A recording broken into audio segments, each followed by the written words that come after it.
Hello number curious friends. So, year-end net working capital balances may be misleading. Monthly KPIs may have a mismatch in seasonality. The simple formula you learned earlier doesn't always work. How do we fix it? Today we are going to learn something very practical: how to calculate DSO, DIO and DPO more accurately using the count back and count forward methods. Let's quickly recap the simple method. With this one, days of sales outstanding equal receivables divided by revenue multiplied by number of days. Days of inventory outstanding are inventory divided by cost of goods sold multiplied by days. Days payables outstanding equal payables divided by cost of goods sold times days. This works well when businesses are stable. But when revenue or costs change month to month, this method can give misleading results. Imagine your December sales are very high, as we had in our previous video. Receivables at year-end mostly come from December and can still be unpaid in the following months which have very little sales. The simple formula averages the whole year. So, instead of showing 30 days in December, it might show 50 days if we consider full year revenue and 365 days, or 120 days in January, when we had almost no sales. That's not exactly correct, right? This is why we need a more precise method. There are two of them. These methods are called count back and count forward. Tell me in the comments whether any one of you have already used them in practice. And before we move on, if you find our videos useful, please take a moment to hit a like button, subscribe to our channel or leave a comment. That's very important for the channel, and thank you for being with us. We start with the count back method, which helps to solve the problem. Instead of averaging, it asks which months actually created this balance. Let's take DSO as an example. We start with receivables at the end of December. Then we go backwards through monthly sales until we explain all receivables. Step-by-step logic is as follows. Take December sales, subtract sales from receivables. If not enough, assign 30 or 31 days to December, as full December sales are unpaid for a month, and go to November and subtract November sales. Then, if still needed, go to October and continue until receivables are fully explained. Let's get back to our Apple shop. Let's look at DSOs we calculated using annual revenue and 365 days. DSO were 68 days. Then, when applying monthly revenue, we already decreased them to 30 days, as our sales in December 2025 were the same as receivables, $400. So, here December sales were enough to explain the receivables. Let's now have a look at January, where we had super high DSOs when looking at simple formula. That was 100 days in January 2025. Now, applying count back formula, we take receivables of 100 and deduct sales in January, which were 30. Not enough, $70 are left. So, we assigned 30 days for January. Then, we go to December and subtract December revenue from the remaining receivables. $70 minus 300 is more than enough, all receivables are covered. So, we calculate DSOs as remaining 70 divided by 300 times 30 days equals 7 days.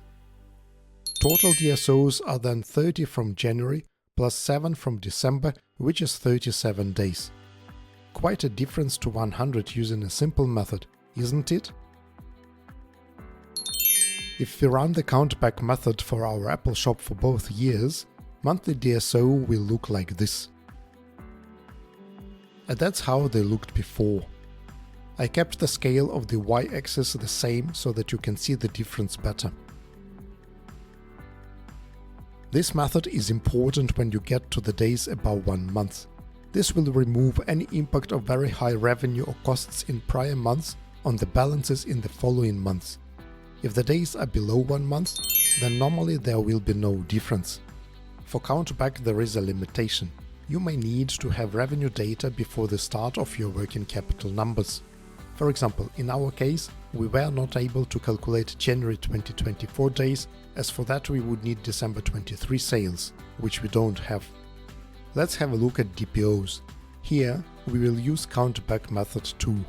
Similar approach as for DSO, but now we deduct cost of goods sold from payables instead of revenue. New DPOs will look like this. When compared with the simple method, at the same scale, we see that the spikes become smoothened out. For inventory, often a count forward method is used, not a count back. The reason for that is that receivables and payables are accumulated from past events, while inventory you have in stock will be sold in the future. The approach is mirroring the count back. Here we deduct future cost of goods sold from inventory balances until we fully use the inventory. Let's have a look at our monthly DIOs calculated using a count forward method and compare them with a simple method. You see a difference? Now we have a spike in September. Why? Because the September 2024 inventory of $250 was sold in October, November and a bit in December. That results in 77 days, unlike 31 we had before, when we were comparing it to the cost of goods sold of $240 in September. We also have a difference in December, as the inventory takes longer to sell in January, April next year, when we look forward, and not based on the sales in December. Makes a big difference, right? Here we have a limitation which is opposite to DSO and DPO. Now we need forward-looking data. So, to calculate DIO in November and December 2025, we would need cost of sales until April 2026 or even later, which we don't have. That's why we have a gap in the days in the last 2 months. In Excel, the model for calculating count-back days may look like this. It adds up days in months and P&L data, and then subtracts, divides, multiplies and adds up again. A bit of formula is required, as you can see. And this way it calculates days. Or it may look like this, a bit different layout, where days are calculated separately for each period and are then added up. For count forward method, the layout may look like this. Or like this. Also, one remark. You can use count forward method also for DPO and DSO, when you have detailed transaction data when and which customer paid exactly. But this is usually skipped due to complications it requires. When to use which method?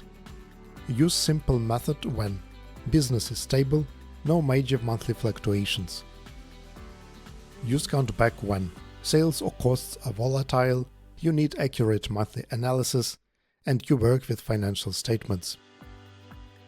Use count forward method when your balances depend on forward-looking events, you have detailed customer level data, you analyze payment patterns. Using these methods helps you understand real payment behavior, avoid misleading averages, detect issues earlier, improve working capital decisions. In simple terms, you move from rough estimates to real insights. And that's your insights into count back and count forward methods for the analysis of working capital. Check out also our accounting quizzes on the channel's Patreon. The link is in the description. If you have other questions, put them in the comments below. Thank you for watching. If you enjoyed this video, hit like, subscribe and ring the bell so that you don't miss the next one. See you soon and keep those debits equal to your credits.